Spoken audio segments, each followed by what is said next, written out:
Hi, my name is Jessica, and I'm a founder of Ghost Atlanta, Ghost standing for Ghost Hunters of Southern Territories. I'm Derek Opila. I'm a co-founder. We are actually at our first investigation. Both kind of excited. We have a nice, cool suburb home here that's been having some activity, and we're here to try and figure out what's real and what's not. Basically, there just been reports of doors slamming and her nephews having conversations. So what we're gonna do is we're gonna go in and find out what's going on. Okay. Nice to see you. Nice to see you. Derek, Nice. nice to meet you. Come on in. Okay. So Brett, what can you tell us about the activity that's been going on? Usually it's centered within the hallway. Sometimes you have sounds over there. With the hallway, it's usually just, you'll see a shadow stretching that bathroom right there to that second bedroom over there, right next to the closet. Over the baby monitors in the second room, you'll hear the older son, Kevin, talking to somebody who isn't there. Like it's a kid or something. And then in the first bedroom right there, the youngest son is Nathan. He'll be staring in a corner, but he'll make noises like he's talking to something or someone, but it's not actual like vocalization. What exactly is it that you've seen yourself? Mainly the shadow, and just now, actually, before I came to the door, the dogs. It wasn't exact. It was mainly the older dog, Hula. She usually listens to me, but I was actually just trying to get her to go in the bathroom, and she wouldn't move. Usually, when you call her, she'll go, but she not only would she not move, she was clinging to the floor. I was dragging her along the floor. And over here in the dining area, nothing major, but it would be kind of like creaks, like walking. Nobody's in there. Do you want to show us where everything is? Yeah, come on. And here's the bathroom, and usually the shadow will start here and spread across from here to this door. And in this room is where the oldest son, we hear him talking to somebody. And usually it'll either be like that, followed by that, or this room. But in this room, it's that corner right there that the youngest child will be staring at, verbalizing with.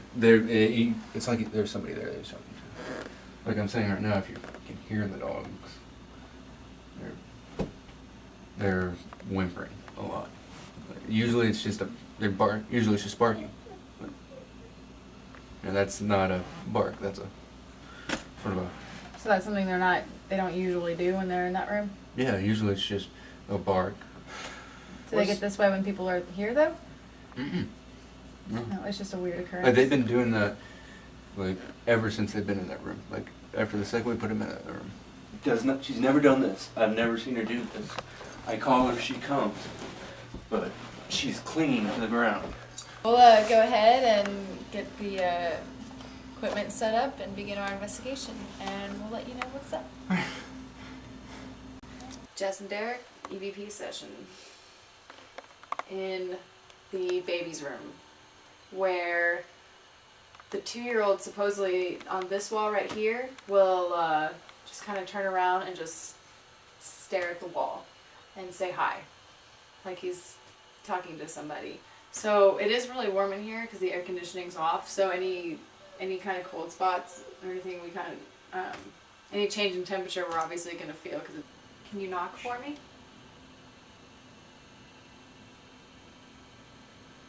Knock. If there's someone there, can you give us a distinctive knock?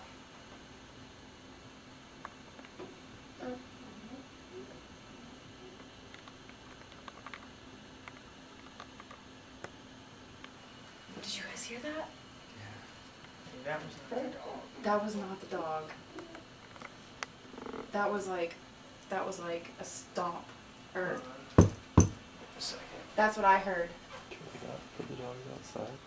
What was that? Those dogs cannot be big enough for a stomp. That was footsteps. Jess and Derek ending EVP session in the 2-year-old's room. Jess and Derek, EVP session in the 4-year-old's room. Now in this room, they will hear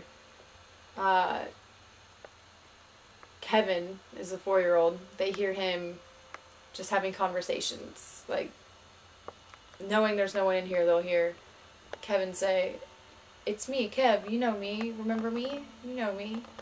And they know there's no one in the room. Are you the one that plays with the 2-year-old as well? Do you guys hear footsteps?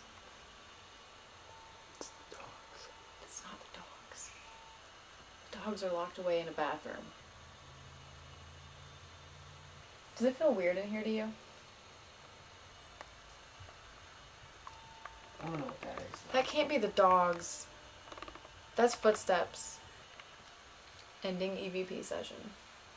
Justin Derek, EVP session in the living room, where the shadows have been seen up this hallway, and footsteps have been heard in this area over here.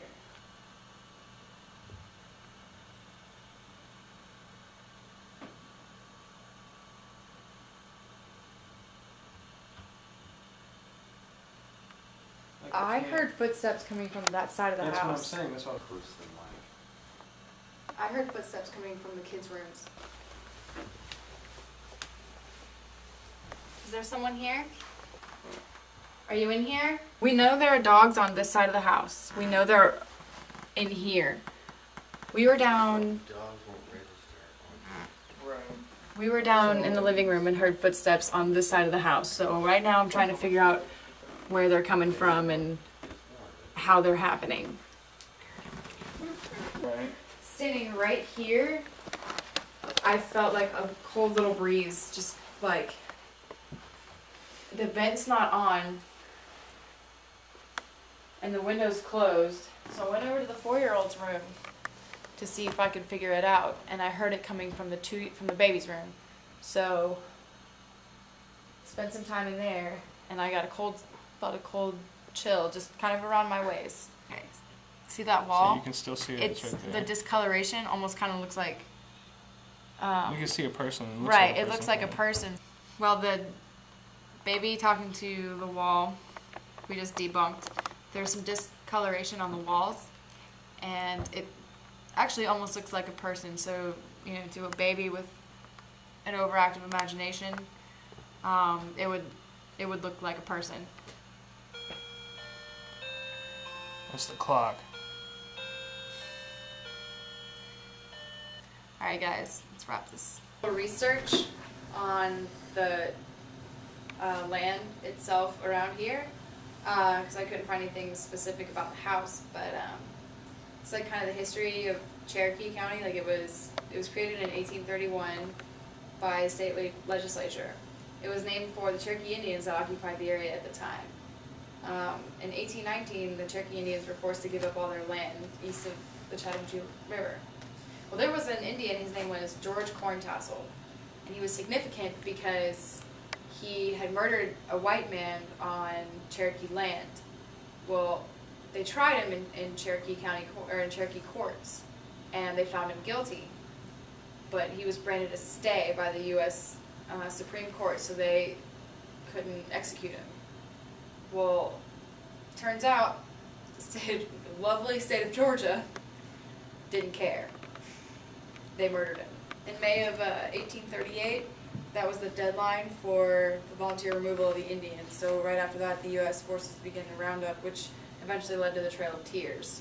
So, I mean, that's what I got. But I think, I'm not saying that George Corntassel is haunting your house, but I'd be pretty pissed too. So, just something to